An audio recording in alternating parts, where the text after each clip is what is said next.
Ladies and gentleman, ಪಾಕಿಸ್ತಾನದಲ್ಲಿ ಜನಾಂಗಗಳ ನಡುವಿನ ದ್ವೇಷ, ಕಚ್ಚಾಟ ಎಲ್ಲೆ ಮೀರಿದೆ. ಶಿಯಾ ಹಾಗೂ ಸುನ್ನಿಗಳ ನಡುವಿನ ಸಂಘರ್ಷ ಒಂದೆಡೆಯಾದ್ರೆ, ಬಲೂಚಿಸ್ತಾನ ಸ್ವತಂತ್ರಕ್ಕಾಗಿ ಹೋರಾಟವನ್ನು ನಡೆಸ್ತಾ ಇದೆ. ಈಗಾಗಲೇ ಜಾಗತಿಕ ಭಯೋತ್ಪಾದಕ ದೇಶವೆನ್ನುವಂತಹ ಹಣೆಪಟ್ಟಿ ಹೊಂದಿರುವಂತಹ ಪಾಕಿಸ್ತಾನದ ಬಗ್ಗೆ ಇಡೀ ವಿಶ್ವವೇ ಅನುಮಾನದಿಂದ ನೋಡುವಂತಾಗಿದೆ.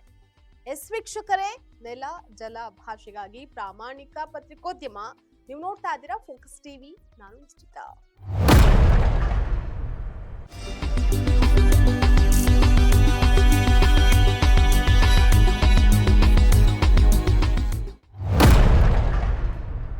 ಪಾಕಿಸ್ತಾನದ ಇಸ್ಲಾಮಾಬಾದ್ನ ಶಹಜಾದ್ ಟೌನ್ ಪ್ರದೇಶದ ಶಿಯಾ ಮಸೀದಿ ತರ್ಲೈ ಇಮಾಮ್ ದರ್ಗಾದಲ್ಲಿ ಶುಕ್ರವಾರ ಸ್ಫೋಟ ಸಂಭವಿಸಿದೆ.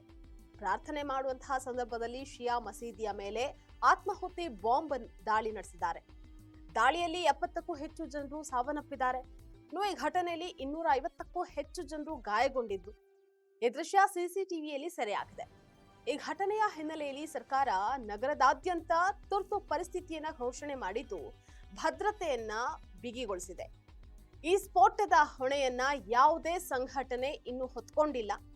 ಆದ್ರೆ ತೆಹರೀಕ್ ಇ ತಾಲಿಬಾನ್, ಪಾಕಿಸ್ತಾನ ಮತ್ತು ಇಸ್ಲಾಮಿಕ್ ಸ್ಟೇಟ್ ನಂತಹ ಭಯೋತ್ಪಾದಕ ಗುಂಪುಗಳ ಮೇಲೆ ಅನುಮಾನ ಉಂಟಾಗಿದೆ. ಈ ಎರಡೂ ಸಂಘಟನೆಗಳು ಈ ಹಿಂದೆ ಸುನ್ನಿ ಬಹುಸಂಖ್ಯಾತ ಪಾಕಿಸ್ತಾನದಲ್ಲಿ ಶಿಯಾ ಮುಸ್ಲಿಮರನ್ನ ಗುರಿಯಾಗಿಸಿಕೊಂಡು ದಾಳಿ ನಡೆಸಿತ್ತು.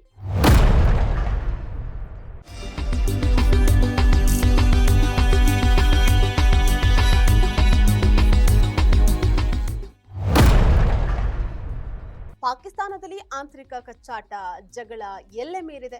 ಪಾಕಿಸ್ತಾನದಲ್ಲಿ ಸುನ್ನಿ ಹಾಗೂ ಶಿಯಾ ಸಮುದಾಯಗಳ ನಡುವಿನ ದ್ವೇಷದ ಬಾಂಬ್ ಸ್ಫೋಟದ ಮೂಲಕ ಆಗಾಗ್ಗೆ ಹೊರ ಹೊಮ್ಮತಾ ಇರುತ್ತೆ. ಶಿಯಾ ಮುಸ್ಲಿಮರ ಮೇಲಿನ ದಾಳಿಗಳು ಹೊಸದೇನಲ್ಲ. ಈ ದೇಶದ ಒಟ್ಟು ಮುಸ್ಲಿಂ ಜನಸಂಖ್ಯೆಯಲ್ಲಿ ಶಿಯಾಗಳು 10% 15%ರಷ್ಟಿದ್ದಾರೆ. ಶಿಯಾ ಸಮುದಾಯವು ಬಹಳ ಹಿಂದಿನಿಂದಲೂ ಪಾಕಿಸ್ತಾನದಲ್ಲಿ ಪಂಥೀಯ ಹಿಂಸಾಚಾರಕ್ಕೆ ಬಲಿಯಾಗಿದೆ. ಮೂಲಭೂತ ಸುನ್ನಿ ಭಯೋತ್ಪಾದಕ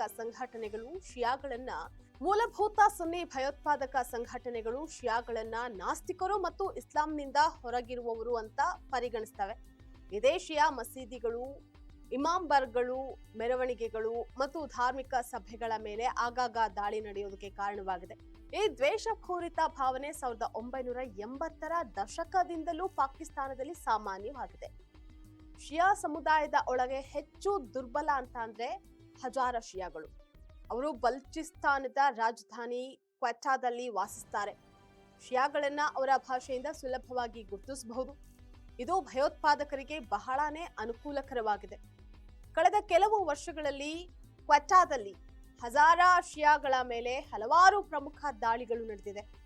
ಪಾಕಿಸ್ತಾನದ ಸ್ಥಾಪಕ ಮೊಹಮ್ಮದ್ ಅಲಿ ಜಿನ್ನಾ ಶಿಯಾ ಮುಸ್ಲಿಂ ಆಗಿದ್ದು, ಪಾಕಿಸ್ತಾನದಲ್ಲಿ ಹಿಂದೂ ಮುಸ್ಲಿಮೇತರರು ಮಾತ್ರವಲ್ಲದೆ ಶಿಯಾಗಳಂತಹ ಮುಸ್ಲಿಂ ಪಂಗಡಗಳು ಸಹ ಅಸುರಕ್ಷಿತ ಭಾವನೆಯನ್ನು ಅನುಭವಿಸ್ತಾ ಇದೆ. 2025ರ ಜಾಗತಿಕ ಭಯೋತ್ಪಾದನಾ ಸೂಚ್ಯಾಂಕದ ಪ್ರಕಾರ ಪಾಕಿಸ್ತಾನವು ಈಗ ವಿಶ್ವದ 2ನೇ ಅತಿ ಹೆಚ್ಚು ಭಯೋತ್ಪಾದನಾ ಪೀಡಿತ ರಾಷ್ಟ್ರವಾಗಿದೆ.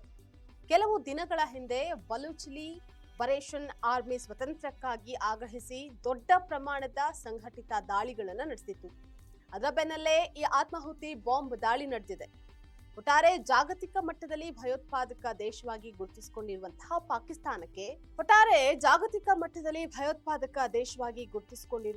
ಪಾಕಿಸ್ತಾನಕ್ಕೆ ಭವಿಷ್ಯದಲ್ಲಿ ತನ್ನನ್ನ ತಾವು ಹೇಗೆ ರಕ್ಷಣೆ ಮಾಡ್ಕೊಳ್ಬೇಕು ಅನ್ನುವಂತಹದನ್ನ ಅದು ಆತಂಕಕ್ಕೀಡು ಮಾಡಿದೆ. ಇದು ಯಾವ ರೀತಿ ಆಗುತ್ತೆ ಮುಂದೆ ಅನ್ನುವಂತಹದನ್ನ ಕಾದ್ ನೋಡ್ಬೇಕಾಗಿದೆ. ಇದಾಗಿತ್ತು ಇವತ್ತಿನ ಫೋಕಸ್ ಸ್ಪೆಷಲ್ ಸ್ಟೋರಿ. ನೆಲ ಜಲ ಭಾಷೆಗಾಗಿ ನೋಡ್ತಾ ಇರಿ ಫೋಕಸ್ ಟಿವಿ.